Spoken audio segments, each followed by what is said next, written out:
Therefore, the business wasn't good. I wasn't getting therefore a high customer satisfaction level. In a sauna? Yeah, in a sauna. Or they were all having sex, but they weren't using the condoms, even though they were all free. Would they not be having anal sex as much? They could be doing other things. Yeah, Yeah. it can be fellatio. I was being a bit facetious. But I'm saying that, right in front of them, you give them a condom, everybody gets one, everybody's more than one, it's free flow and that kind of thing, and you don't get a very high usage rate. But you're right. One thing that I comforted myself with was that they were not engaging in high risk activity, and therefore the usage was low. But it could very well have been the other interpretation. They were engaging in high risk activity. Having said that, if you are associated with AFA, I think you will know that they actually plot geographically venues as high risk and low risk type activities. And one of the lowest in AFA's reckoning would be commercial sex. Yeah, commercial sex actually has the lowest rate incidence of risky behavior. And the saunas actually were quite low down in that list. It was the back lane thing. Railway station toilets. And there must be lots of it in India. I know there are lots of it in China, for example. Which are the riskiest because these are the environments with the greatest degree of denial. I think we don't disagree with that. Any other questions? Just think about Chinatown becoming a center of gay commercial, gay outlets. So, prior to that, I suppose Orchard Road was that center, and it shifted to Chinatown. Have you examined why is it shifted from Orchard Road to Chinatown? It might be because of the rent. I would think that would be the case. Yeah. Chinatown, simply because at the start of the gentrification project, right, the rent was still relatively low. So if you want to come in, you still can. And Singapore indulges in top-down gentrification. What's the situation in other countries? Do they sort of wait for the businesses to take the initiative to move into an area, or does the government itself dictate that I want to gentrify this area, so all the old businesses move out? It's a case of, from what I understand, it's a case of the URA say designating this area as for conservation. They lay out the rules of what you can and cannot do, but they don't specify what businesses that can go in. I mean, there are some that don't allow. Let's say in Chinatown's case, right? They don't allow things like engineering workshops because it would clash with the general atmosphere of the place. But generally speaking, they don't dictate what sort of businesses can go in. So there is a lag time between the time that they gentrify the area and the appropriate businesses move in. So I mean, all those spaces are lying fallow for a certain period. Those Very long period. Yeah. Very long. Duxton Hill, very long time. Busura Street, still haven't found. Taking this line, what about in the cities of India? I mean, do you see a clustering of gay bars like you see in Singapore and some other cities? There are no gay bars. Oh, I see.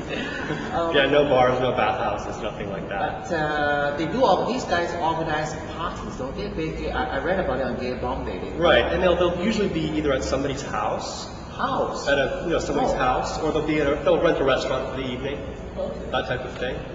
And how wild do they get? They don't. I mean, they have these very specific lists of rules.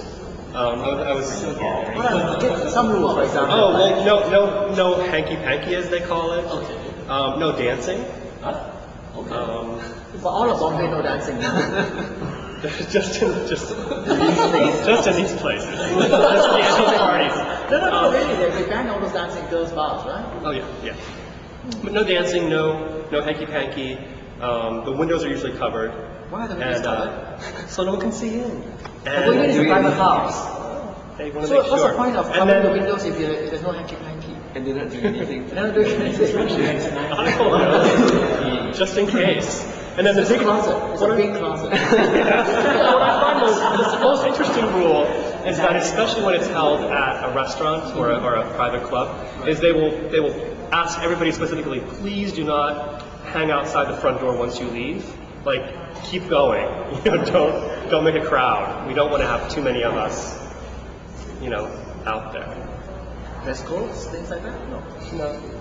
Would this be like the upper class or the upper middle class or, I mean, I would say only because of the price, upper middle class or middle class, or upper middle class or upper class, because it's like 500 rupees to get in. And what do you that reckon is the includes problem? beer. I mean, and why are there no gay bars in India?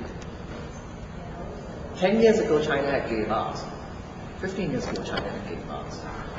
It's a good question. This is a democracy. Yes. Yeah, I don't know that people would necessarily patronize them enough to make them worth having open. Would they be harassed because of the criminalization? They might be. If I recall Singapore's history, in the old days, gay people colonized the place gradually. If you go there and then the commerce build up. We went through that phase before we got to a phase whereby the whole establishment is owned by a gay person and he therefore makes it gay. That was this leap that we made. And in India today, is there any place, you mentioned gay-friendly places, right? So there are places where evidently gay can start to make some inroads. How is the dynamics panning out? Is there a disco or a pub where gay people can go there and then for start dance, same-sex dancing? Is that possible?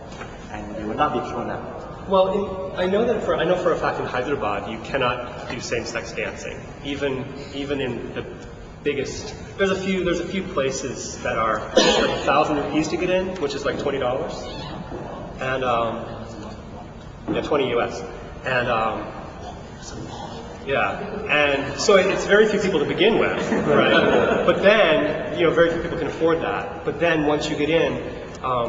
You can't. If it's two men dancing together, the manager will ask you to stop. I see that's like Singapore in the Yeah. 70s. Yeah, but then in Bombay it's a little bit different because in Bombay they'll have special nights at certain nightclubs. So like once a month at this place called Voodoo they'll have. It's never like official or never announced, but everyone sort of knows by word of mouth or by the internet that this Sunday we'll all go to Voodoo and we can all dance, that type of thing. But it's interesting. I mean, I don't even know that many gay couples that live together in India. Even couples that have been together for quite a while, because it just doesn't quite work. Again, it's like Singapore in the 60s and 70s. Oh, really?